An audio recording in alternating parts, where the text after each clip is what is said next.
Well, good afternoon, and once again, welcome to another episode of the Terry McGriff Show. So happy to be back for another awesome week, man, with my illustrious co-host Andre L. Sullivan. Andre, how you doing this week, man? Good, man. I'm channeling my inner TO. I got my popcorn here ready. Let's go, man. I see that, man.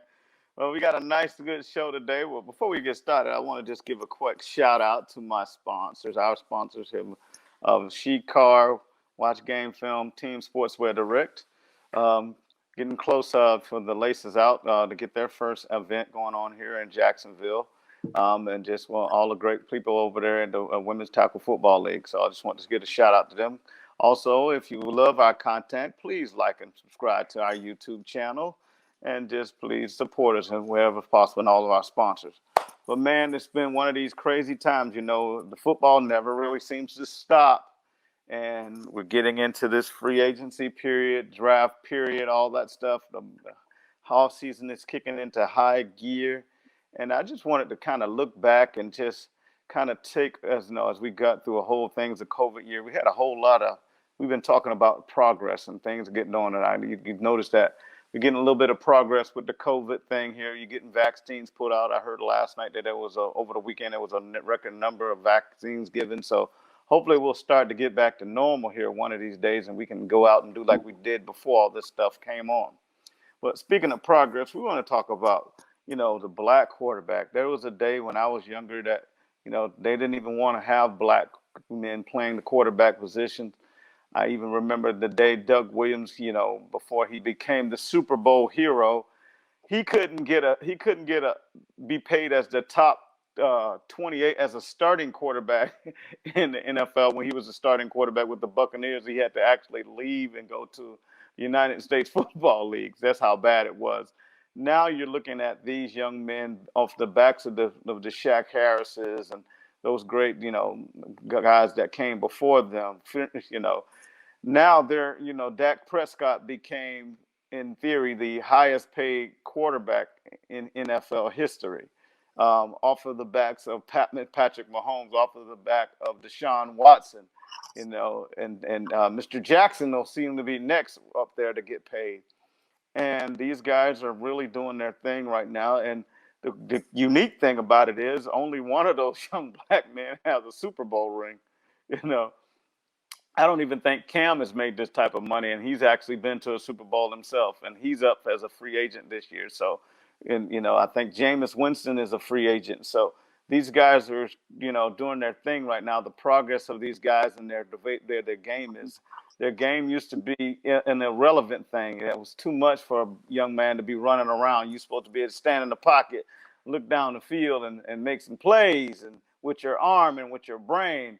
And now these guys are not only doing that, but they're still making it with their legs and stuff like that. So they got the cerebral ability and the athletic ability, and now they're getting the paycheck to boot. So, without necessarily getting a team to the Super Bowl. I mean, you look at Dak, obviously him him being injured probably was the best thing for him because they showed how much they needed him.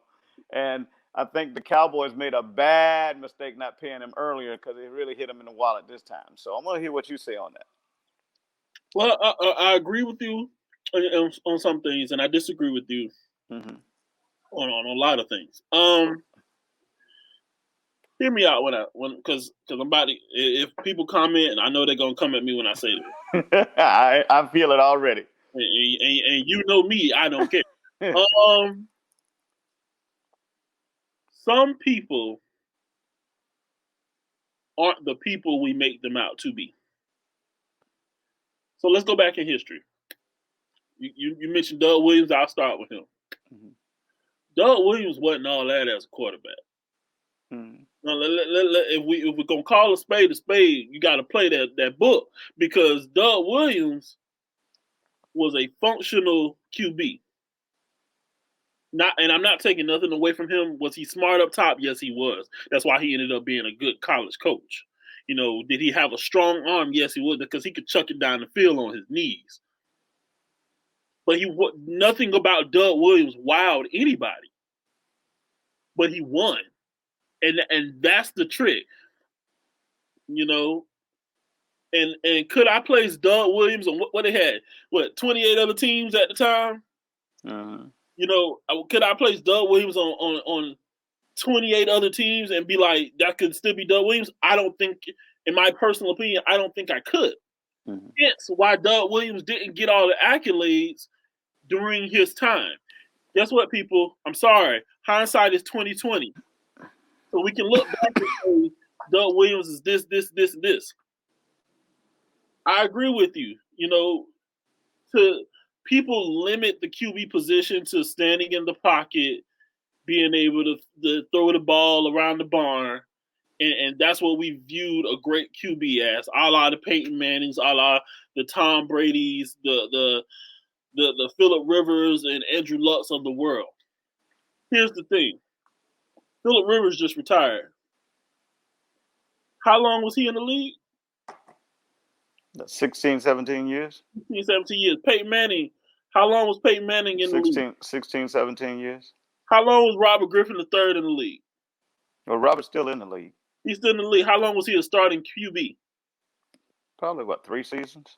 I have. Well, we're not. I get where you're going with this, but I'm not done yeah, because I'm kind of losing you. Because hear me out. Mm-hmm. And I'm getting to the point. I promise. Okay. You have people like Russell Wilson, who the Seahawks are welcoming talks in now, because if I don't put certain people around Russell Wilson, is Russell Wilson. Lamar Jackson had an incredible season the last 2 years. But when the game is on the line and Lamar has to be a QB, is Lamar Jackson. So I'm getting to the point now we get to Dak Prescott. They said, you made the note, now Dak Prescott, you felt like he should have been got the check. The TV deal for the NFL is up next year, which means all 32 clubs get an extra little, kickback at the end of the day once they sign with CBS, Fox, ESPN, and so forth, so on. Why pay Dak when we're not winning? Why pay him then? Because at the end of the day, I got Andy Dalton in here. He's functional, but we ain't going nowhere. So what's the point of paying somebody when we not going nowhere? Now, what's coming up next? The NFL draft.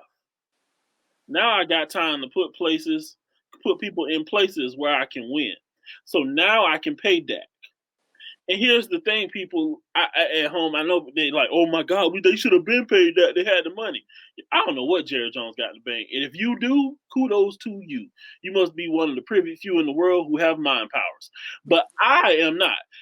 I can't sit here and say, let's get this check off to these young quarterbacks when I don't know if these are young quarterbacks, the style that they play can be a longevity type thing for me.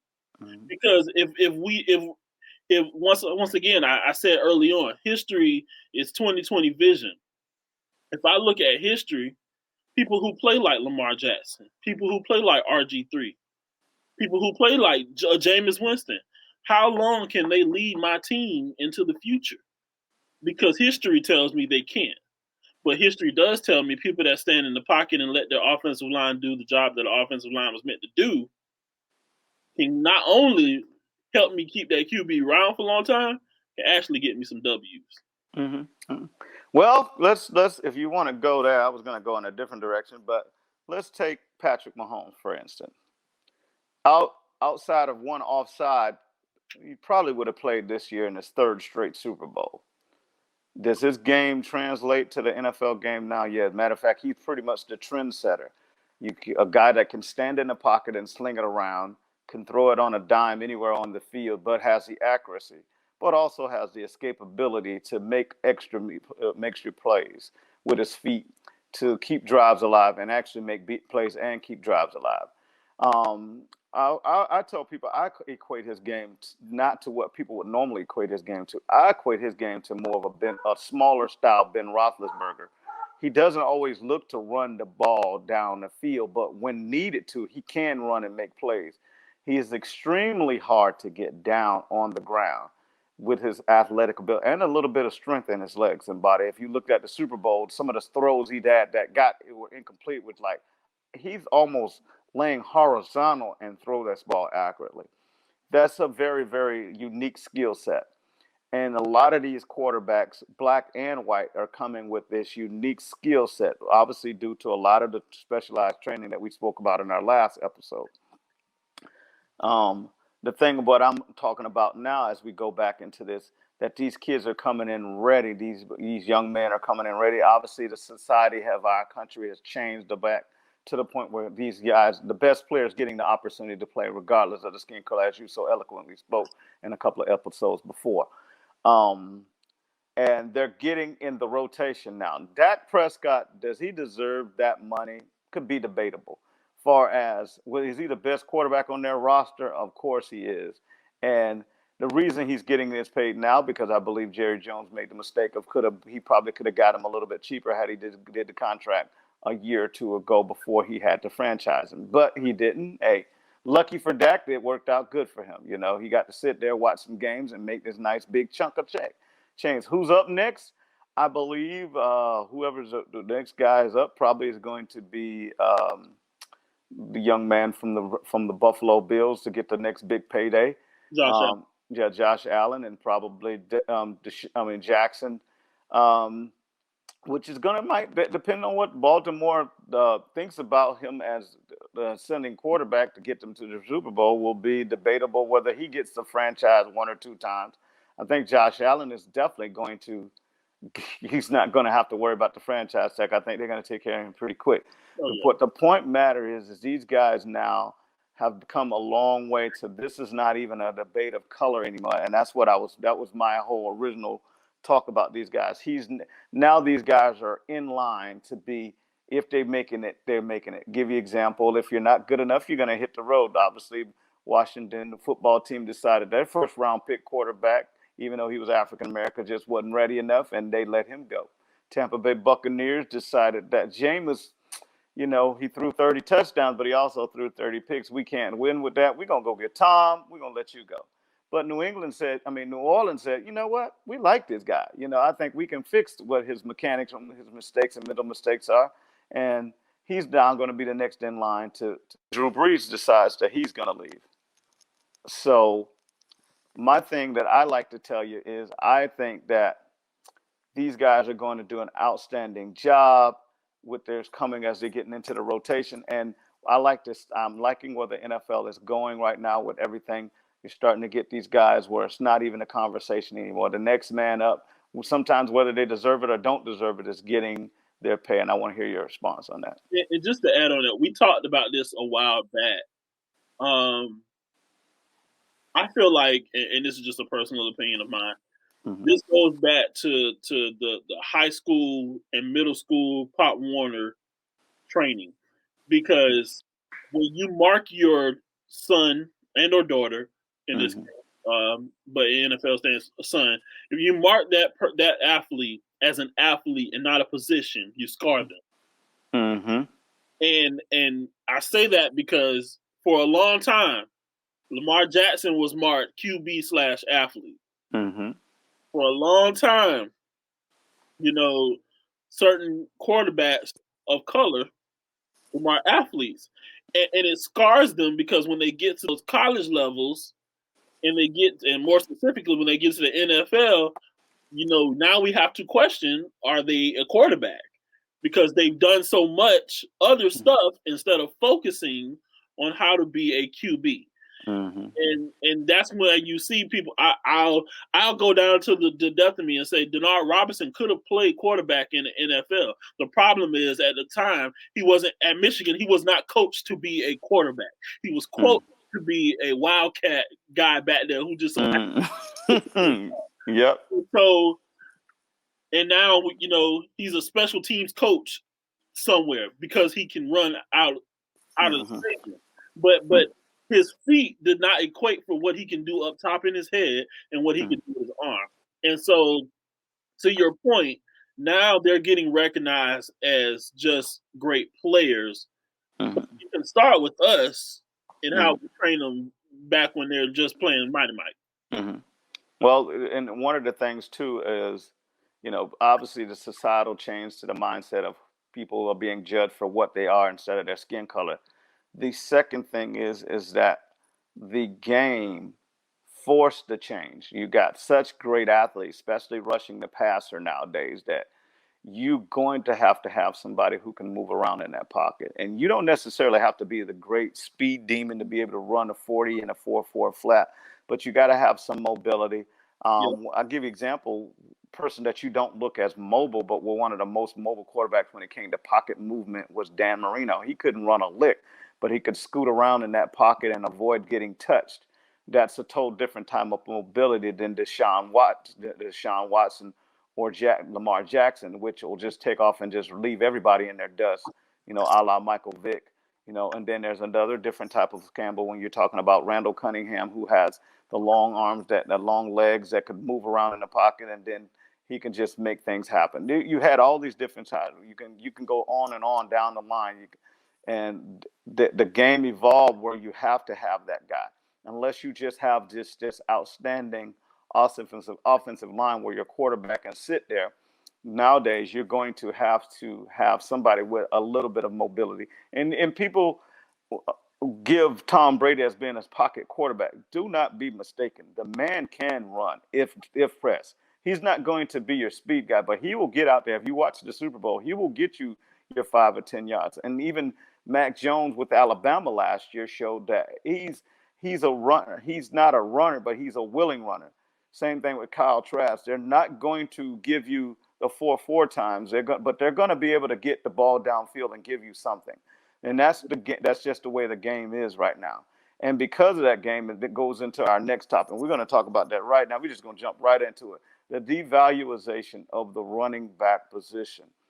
Because of the fact the passing game has become so dominant, the running back cannot just be a guy who you hand the ball to. The running back has to be pretty much Mr. Do-It-All.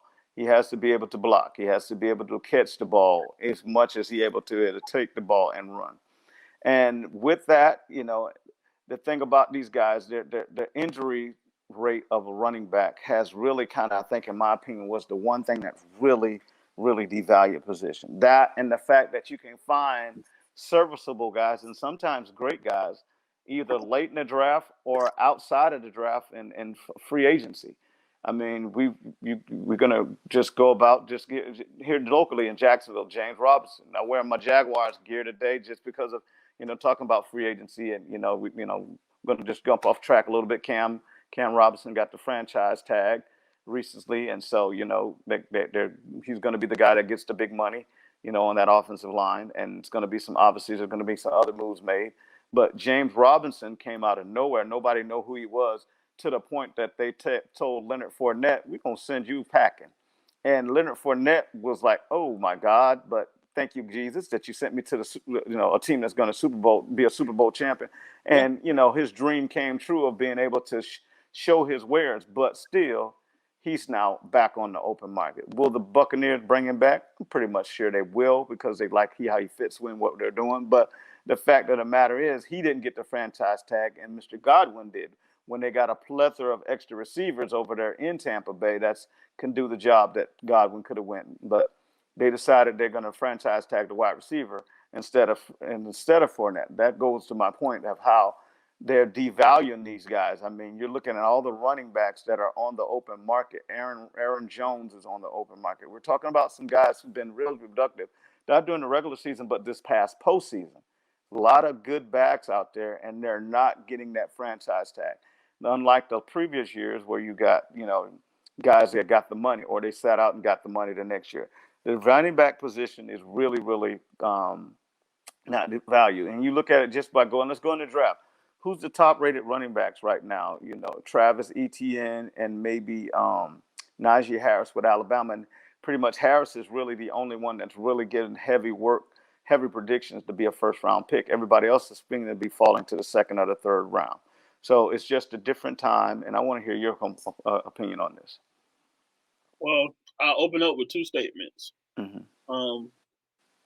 One, I'm okay with it, the devaluing of the running back position, just because the way the league is now.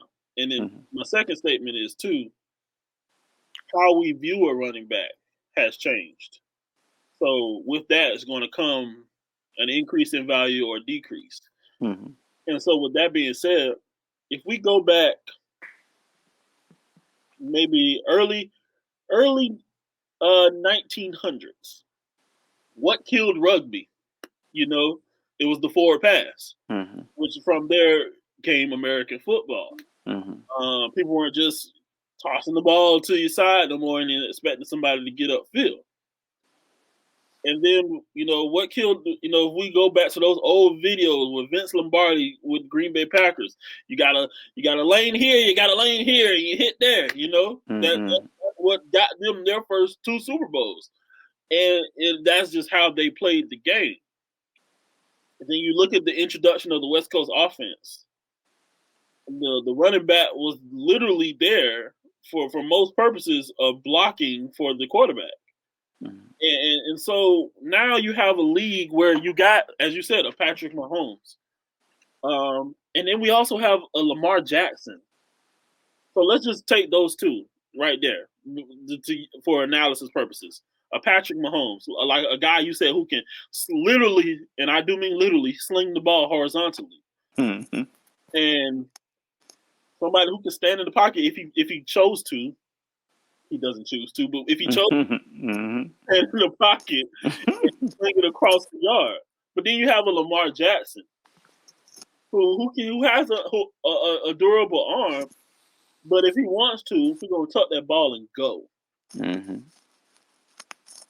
If I have those two things, I have a Patrick Mahomes type guy. I have a Lamar Jackson type guy. Hell, I even throw in if I have a Russell Wilson who is a pocket person, who's a pocket passer, but will lead the pocket when need be. If I have those 3 top guys, a running back, for all intents and purposes, is there to help that quarterback do what that quarterback can do.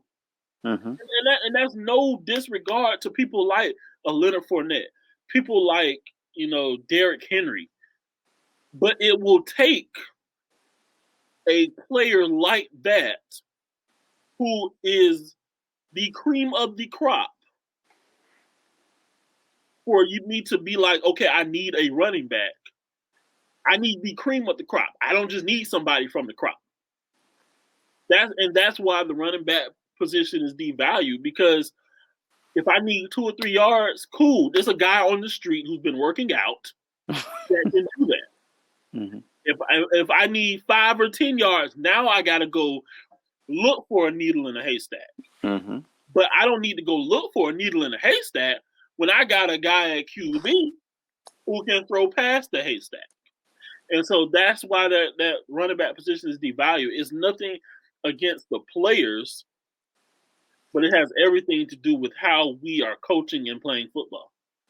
I totally agree.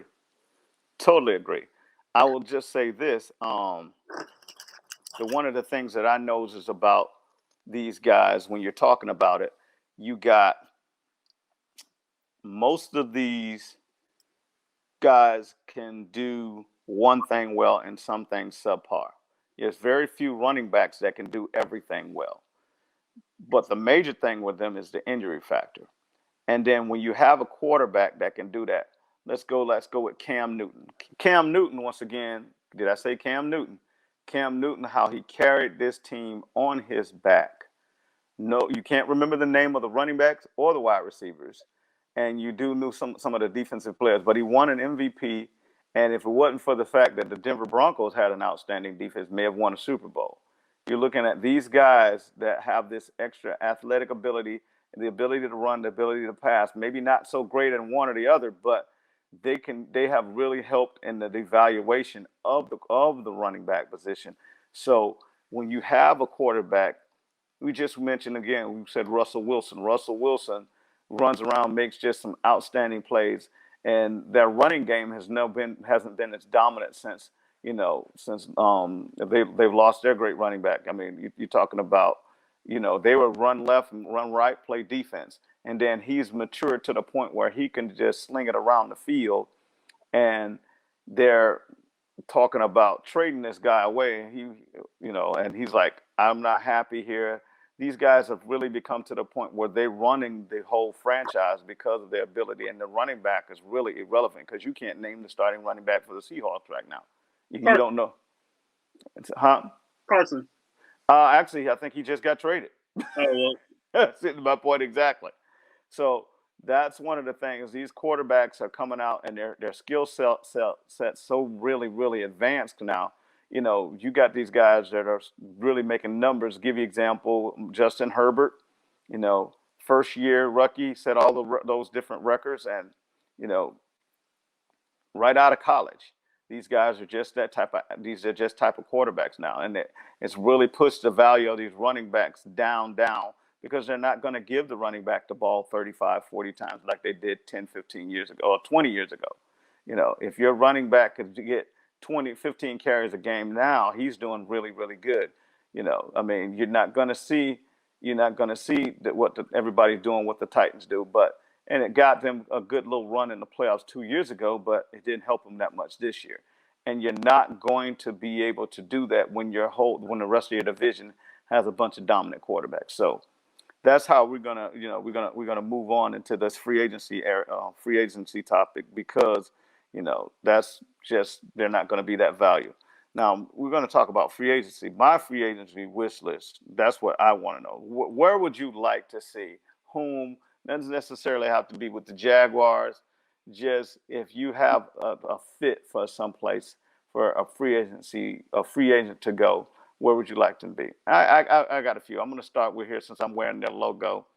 The Jaguars. There's a couple of wish lists I would like to see.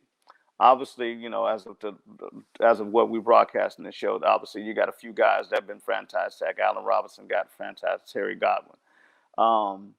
But I would like to see a Kenny Galladay be brought in here to help bolster the wide receiver spot. I think he brings a little bit of big body playmakers that he's not going to qualify for that top tier receiver. But I think what we have here and bringing in a Trevor Lawrence, that would be a guy that actually puts you over the top. Everybody been saying Hunter Henry as far as the tight ends go, which is cool. But I'd like to, because bringing a guy like Delaney Walker, who's coming back after taking a year off, or even I can't think of his name, the other tight end that Jonnu Smith from the Titans that's going to be on the free agent market. There's several good tight ends that's going to be out there, and also try to keep the tight ends that we have. I think the stronger the tight end room, I think the better value it's going to help when you have a rookie quarterback coming in. My number one guy is Trent Williams that the 49ers for some strange reason have not franchised. And he's now an Oakland Raider. I'm sorry. Really? Okay, that's just hit the wire. I thought that was not going to happen until after the 14th. That's why we're kind of doing this show, because when we come back next week, free agency would have already started, and everybody pretty much make their move. Okay. I mean, obviously we've franchise tagged our left tackle, but we need to bolster that. One of the other players I would like to see that everybody, nobody's really talking about him. He kind of was quiet last year, but I'd love to see a Jadeveon Clowney brought in here with what they're doing now in the defense, which I think they're supposed to be switching to a hybrid 3-4/4-3. That just gives you another dominant pass rusher. / he can do it all. He can play inside or outside. I think will really come in here and bolster this defense. And lastly, there's a couple of defensive backs that I would like to see the Jaguars bring in here. And I really don't have a really preference. I mean, I'd even bring back a couple of the old guys that the Jaguars had, but my preference would be bringing in a good young safety because I think the draft right now we need to be bringing in guys that are coming in that we know that can come in and can start right away. Um, I think I haven't seen him franchising, but I really like Justin Simmons from the Broncos. I think he would be the guy that can just come in here and solidify that back half, and then you can take that 25th pick and take the best corner available in the draft, and now you have your two young starting corners that'll be able to help your secondary back there. And I think they'd really go and be able to be competitive right out the gate with this new coaching staff. I don't think it's going to happen because I think he's going to want to stay. But he didn't get franchise Shaq Barrett. I would really like to see him come in. That would be a great addition. And I don't think another guy, but I would really love him coming off that knee injury. Would be Bud Dupree. I think Bud Dupree is just one of the up and coming premier guys. The other guy would be Carl Lawson. He didn't get franchised, as far as I understand right now. Other than that, the rest of these guys, you can probably find some guys who will fit. And I think it's going to be, just for the Jaguars. And then I'll let you go, and then I might talk a couple other teams.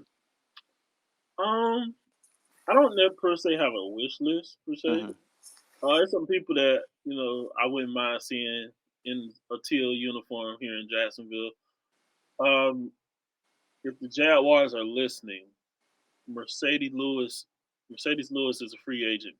I just want everyone to know that. Like, that's my secret to y'all. Oh, by the way, AJ Bouye. Yeah. He's a free agent, and he's still young. Just so y'all know.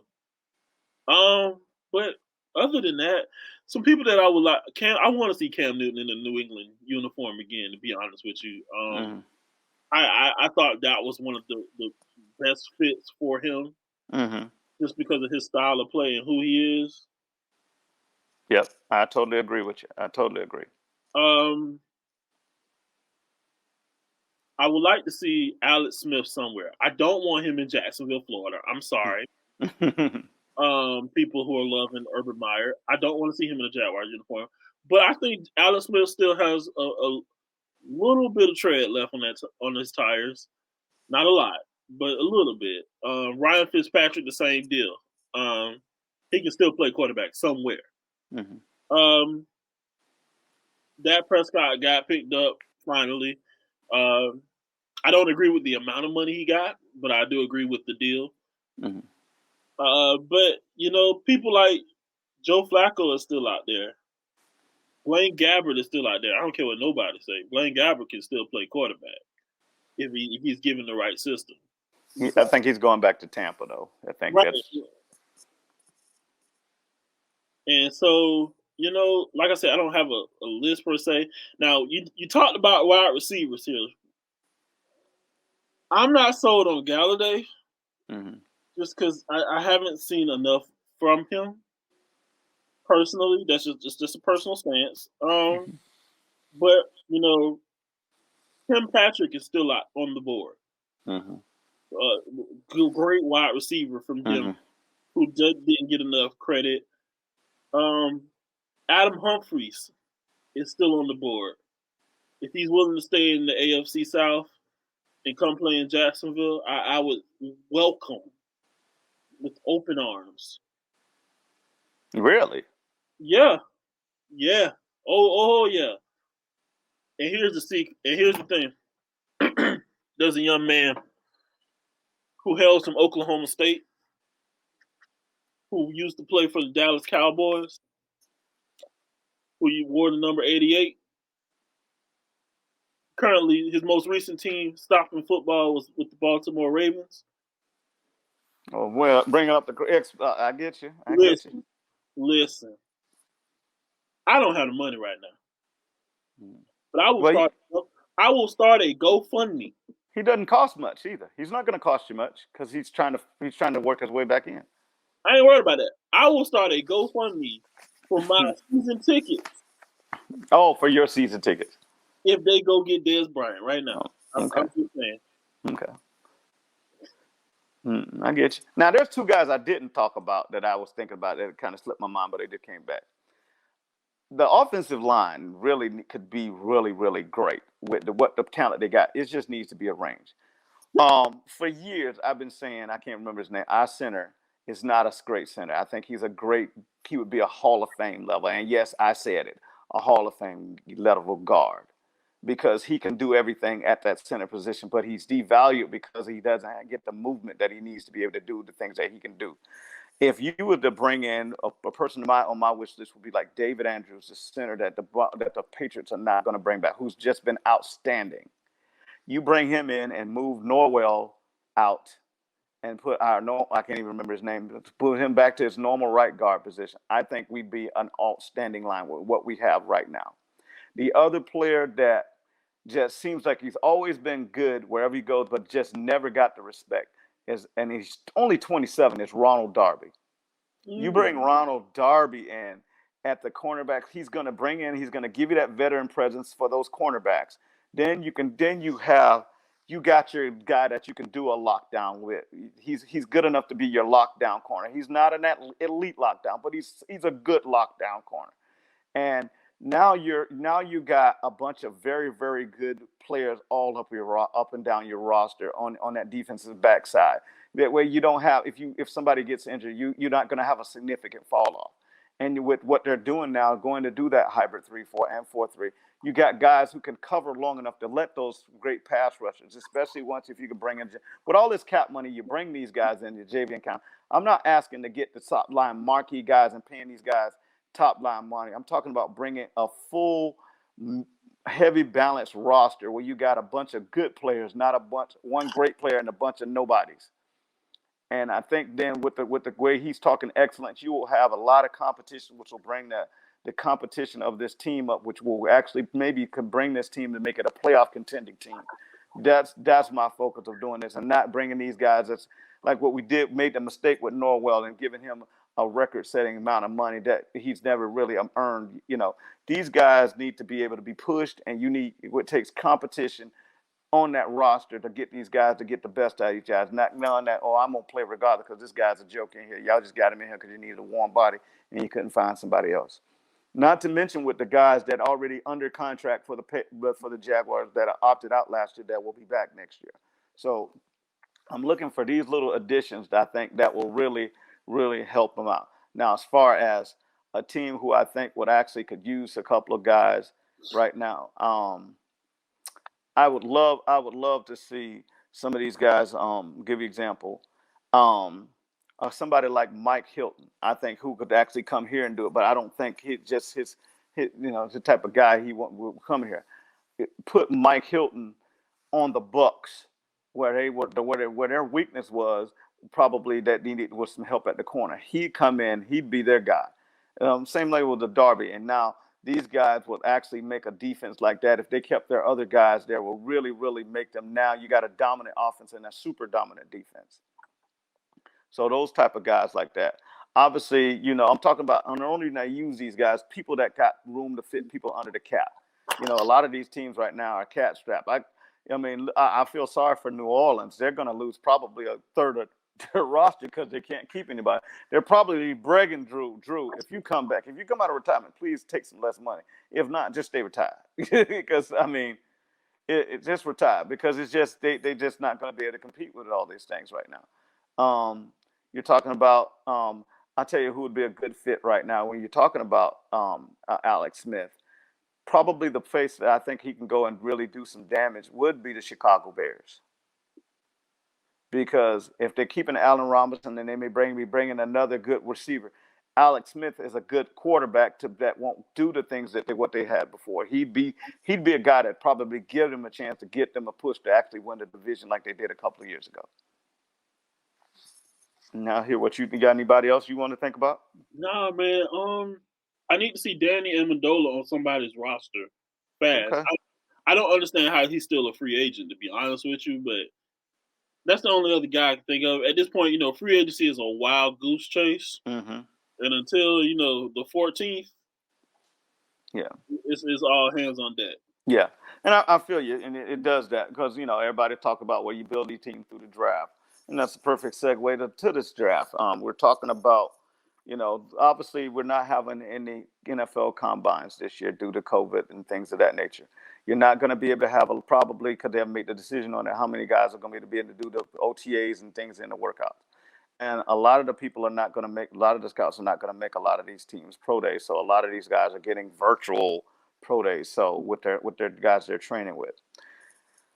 The key to your pro day, how important is your pro day really going to be this year? With the fact that a lot of these colleges didn't get full schedules. A lot of the teams in the Big Ten only got 5 or 6 games, and obviously Ohio State made it into the playoffs. And then some guys that on this should have opted out that didn't. Key one like Sean Wade would have been one of the guys that probably would have definitely benefited by staying opted out. He opted out and decided to come back. The fact that he was burned a deep several times this past season really hurt his draft stock. Now, some people predicting him to be a 3rd round pick, let alone, second round. Last year he was predicted to be, a mid, late 1st round pick. It really hurt him not coming back. And I like the kid. He's a local kid here, great kid, great family. His pro day is going to be huge for him. I think what he's doing now, he's going to probably have to run in the sub 4.4s, and the faster he runs, I think the way maybe people will go back and look at his 2019 film and see what he did there instead of looking at the body of work from 2020. I don't know if he had any injuries or things like that, but I think opting out would have probably been the best thing to happen to him. Protease. Another one is if I'm pronouncing it right, Chuba Hubbard. He had a 2,000-yard season, and then he wasn't really even the best running back on his team in 2020. He's going to have to go back and show that blazing speed that he had, that track speed, and run probably in the 4.4s, 4.3s. I would really say for him, probably going to be in the 4.3s. His pro day is going to be very, very, and they're already, like we already said earlier, they're already devaluing the running back position. So for him to even be a 2nd day, guy, he's really going to have a blazing, and then they're going to have to go back and look and see what he did in 2019 just for these guys. The guys that are opted out this year, I really think really helped themselves. Penei Sewell, he's projected to be a top 10 pick. He opted out. He's projected to be the number 1 tackle off the board. So his pro day is going to be important for him. So people can still see he still has the footwork and agility because he didn't play. Obviously, he didn't play any of the All-Star games. So his pro day is going to be important. So I really want to see the importance of these guys. And I want to take you just by your media information. If these guys don't have these great pro days, how far or do they get knocked down in the draft, especially the guys who opted out? Here's the thing. In the late 1980s, Jimmy Jazz and his cohorts, along with the artist Janet Jackson, wrote a song. Song says in the opening chorus, "Ooh ooh ooh, what have you done for me?" And hear me out. I mentioned that to say, first of all, I hate the combine. I think it's an absolute waste of my God-given week. Sit there and cover the combine. The combine can be compared almost to watching paint dry. Just and hear me out when I say this. Are there some people that benefit from it? Yes. But there has yet to be a drill done at a combine that directly, not that you can use to do better in certain aspects, but directly reflects to football play. You have quarterbacks do deep pass, middle passes, short stuff. Your DBs do backwards, step drills, linebackers, such and such, kickers, whatever, what have you. But none of it literally reflects direct to play. It measures bursts, tempo, and will. Mm-hmm. And so I said all of that to say, what have you done for me lately? The eye in the sky does not lie. It has yet to tell a lie about any player that may or may have not played in the NFL. Mm-hmm. And we teach our student athletes, don't wait till the day before the game to get that paper done. Do it Monday, because we got to travel on Friday to play Saturday. Mm-hmm. You're right. So it's the same way on the field. Don't wait now to a pro day to show me that, you want to be an NFL athlete and you can do what I will potentially ask you to do, Monday, Tuesday, Wednesday, Thursday, Friday, and sometimes Saturday in the league. If you did the job, 3 or 4 years out of your college career, you good. People like Najee Harris sitting back like, do I really want to do the damn pro day? Like Trevor Lawrence, I did a pro day. The pro day was for y'all, not for me. Mm-hmm. You know what I mean? And there are some names that kind of, even in the lower levels, can say the same things. But then you got some of the players like, we need to have a pro day. We need to have a pro day. Coach, we have a pro day? Coach, we have a pro day? So, from a media standpoint, does it hurt some players? Yeah. Does it help some players? Yeah. But if you did the job when you stepped on campus, you have nothing to fear. Because at the end of the day, that's what they have scout teams for. That's what they have practice squads for. The NFL allows you to keep up to 65 players. 53 you can dress on game day. And so, yes, to answer your question finally, I'm sorry. Does it help to have, how impactful will these pro days be? Huge for the people who have not done the job the last few years. Mm-hmm. Yeah, that's always, you're right. That's what it's always been for. If you come from a small school or you're marginal in your play, and all it does is get people to go back and to look at you and say, okay, why wasn't he performing at this level? Was he injured? How did this guy run this time when we never seen him? So, and it gives you a chance to get looked at, and so I do agree with you that. So it's going to be interesting. All these pro days are starting to come at the end of this week. I think ETN has his. Trey Lance has his. He said he's not going to run, and neither should he run.